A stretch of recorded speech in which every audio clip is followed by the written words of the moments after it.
Don't look for me. I want to be free. One day when I got home, I found this note and a divorce paper on the living room table. What does this mean? What's happening? I was confused and called my husband. He answered after a few rings. What do you want? I could tell from his voice that he was in a foul mood. I just got home and found this note and the divorce papers. What is this all about? It's exactly what it looks like. If I could understand just by looking, I wouldn't be asking. I'm fed up with you. Suddenly, he yelled into the phone. You're always tying me down. Can't you trust me at all? I've done so much for you. Tying you down? I haven't done anything like that. I hate that you don't even realize it. Oh, and I took the money from the house as compensation. What? Panicking, I checked the safe. As he said, the $5,000 I had set aside for recent plumbing repairs was gone. I was stunned by his unbelievable behavior. Moreover, he claimed I was tying him down, but we are both full-time employees, leading such busy lives that I hardly have time to restrict him. It's not uncommon for us to end the day without even having a proper conversation. Talking over the phone won't solve this. Please come home. No way! I'm going to enjoy my freedom. Wait, please. Ignoring my plea, he hung up the phone. As I stood in the living room in a daze with my smartphone in hand, the doorbell suddenly rang. The sound echoed loudly through the empty house. Yes. Wondering who it could be at a time like this, I looked at the intercom screen and saw my mother-in-law standing there. Nancy, can I come in for a moment? She looked angry and entered the house before I could invite her in. Jason just called me. He said he was leaving this house for a while. What did you do to him? What? I was startled that my husband, who had left a note and disappeared, would call his mother. She glared at me as if I were her worst enemy. What exactly did Jason say? He said he's fed up with you. And he told me all about you. You're always out having fun instead of doing housework, aren't you? No, that's not true. It's true that I don't do much housework, but that's because I have a job. Before we got married, Jason and I talked about this thoroughly and we both agreed on it. We'll both work hard and save money for a while. We'll think about kids and the house later. Jason did say that. We also promised to share the housework, but he never helped once. I would manage to do the minimum chores in my spare time. I tried to explain this to my mother-in-law, but before I could open my mouth, she opened the balcony door without asking. You left the laundry hanging out until this hour. And what's with this flashy underwear? Are you cheating on my son? No, I'm not. Then why are you wearing these? My precious son. How dare you? She hysterically yelled and grabbed my underwear from the drying rack, throwing it at me. You haven't even cleaned properly. And what's with all this pre-cooked food? You're just being lazy. She opened the refrigerator without permission and ruthlessly threw away the food I had prepared on my day off. Please, listen to me. Who would listen to you? When Jason comes back, I'm making sure he divorces you. And be prepared for alimony. With that, she left. I was left in shock by her cruel words and actions. I'm so tired of this. How did it come to this? When we were dating, my husband was so kind and caring. Despite feeling drained by my mother-in-law's sudden visit, I couldn't just leave things as they were. I took a deep breath and called my husband again. Jason, please come home. Shut up! Don't look for me! I'm not answering any more calls. But, Don't bother messaging either. Goodbye. his cold voice left me speechless as he hung up. Sitting there in a daze, I began to remember something that happened in the past. It was about a year ago. Jason is cheating? I had run to my in-laws' house in tears. My own family lived far away, my father had passed away, and my mother was too ill to rely on. The only place I could turn to was my in-laws. Yes. What should I do? When my husband's affair was discovered, he didn't apologize. Men cheat. But they always come back to their wives in the end.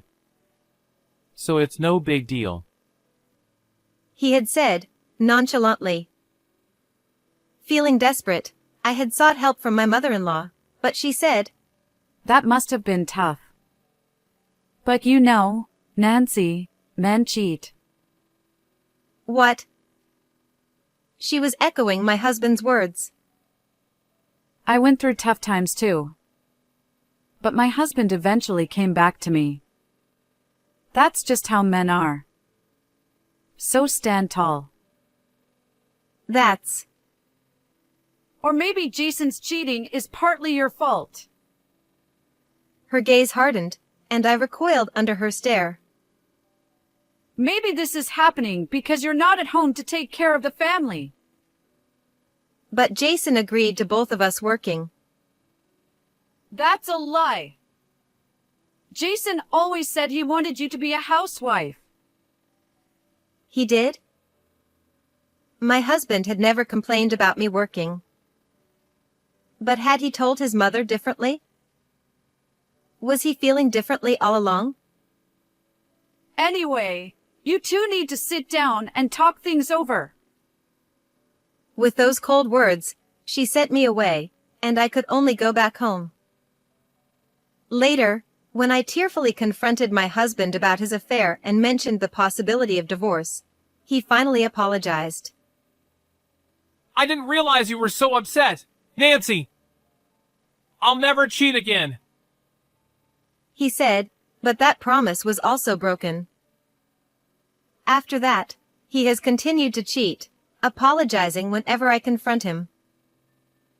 I was already wondering how long this could continue when he said, Don't look for me. "This is a good opportunity." I murmured, and started moving towards a conclusion. A month after my husband disappeared, I was in a certain place when I received a call from him. It's been a while, Jason.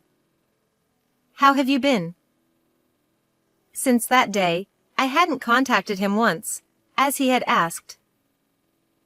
How have I been? Why didn't you look for me? He sounded annoyed, and I could barely suppress my laughter. Why? Because we're strangers now. What? You left the divorce papers behind when you left, remember? I submitted them to the city hall that very day. What? His scream was so loud that I had to hold the phone away from my ear. Calm down. Don't yell out of nowhere. You submitted the divorce papers? Yes. You were so fed up with me that you disappeared. Isn't that what you wanted? But... I mean, it's not the first time I've left. True. How many times has it been since we got married? Each time, I worried like a fool. Then this time, too. But this time, you even left the divorce papers. You wouldn't have written something like that as a joke, would you? Oh. Well, that was... Or are you saying that your past disappearances and even writing the divorce papers weren't serious? He was clearly flustered.